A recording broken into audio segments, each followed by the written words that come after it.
வணக்கம் நண்பர்களே. வேட்டையாடு விளையாடு அப்படின்னு கமலஹாசனுடைய படம், நடிகர் கமலஹாசனுடைய படம். அதில் ஒரு வசனம் உண்டு, கேட்டு எழுத்து மூடுறா அப்படின்னு.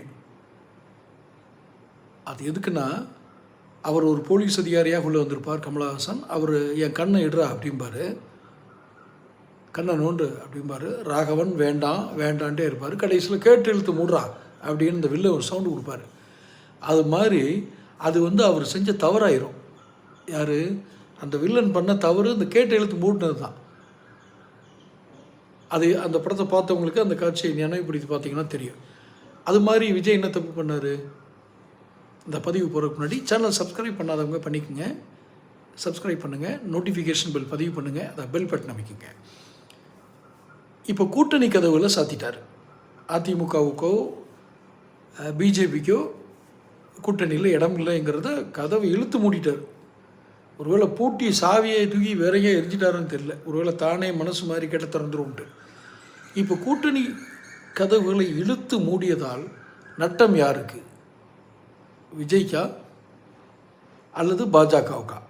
சரி, அது ஒரு பக்கம். அது களம்தான் தீர்மானிக்கும். இன்னும் நமக்கு விஜயுடைய உண்மையான கள நிலவரம் தெரியாது. ரசிகர்கள் தொண்டர்களாக மாறி வாக்குகளாக மாறுகிறதா என்று நமக்கு தெரியாது. ஆனால் பிஜேபி ஏதோ ஒரு வகையில் கொஞ்சமாவது கிரவுண்டில் நின்று தோற்று ஜெயிச்சு ஏதோ ஒன்று பண்ணிகிட்டு இருக்காங்க. இப்போ இவர் கேட்டு எழுத்து மூடிட்டார்னா அதிகம் பாதிக்கப்படுறது பிஜேபி தான். அதிமுக கூட ஏதாவது தத்தி போயிடுவாங்க. இப்போ பிஜேபி சும்மா இருக்குமா? என்ன பண்ணுவாங்க? என்ன பாடுபட்டாவது அவரை ஒன்று கூட்டணிக்குள்ளே வர வைப்பாங்க, அல்லது திமுகவை தோற்கடிக்கணுங்கிறது முதல் இலக்கு பிஜேபிக்கு. ரெண்டாவது, விஜய் சொன்னபடி கேட்கலைன்னா அவரும் ஜெயிக்க போகிறதில்ல. எந்த பாடுபட்டால் கூட்டணிகளை கொண்டு வருவாங்க, இல்லைன்னா எந்த எல்லைக்கும் செல்வார்கள். என்ன எல்லைக்கு செல்ல முடியும் அப்படின்னு நினைக்கிறீங்களா? பாஜகவினுடைய ஸ்ட்ராட்டஜி, எலெக்ஷன் ஸ்ட்ராட்டஜிஸை அவ்வளோ எளிதாக நீங்கள் யாரும் கண்டுபிடிக்க முடியாது. அத்தனை ரகசியமாக அந்த மனிதர் வச்சுருப்பார். யார்? அமித்ஷா.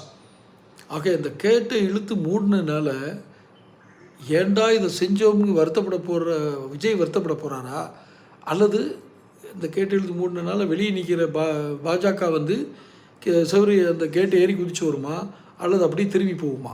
தொடர்ந்து பேசுவோம். சேனல் சப்ஸ்கிரைப் பண்ணிக்கங்க. மிக மிக முக்கியமான அரசியல் திருப்பு முனைகளை இனிதான் தமிழக தேர்தல் களம் சந்திக்க இருக்கிறது.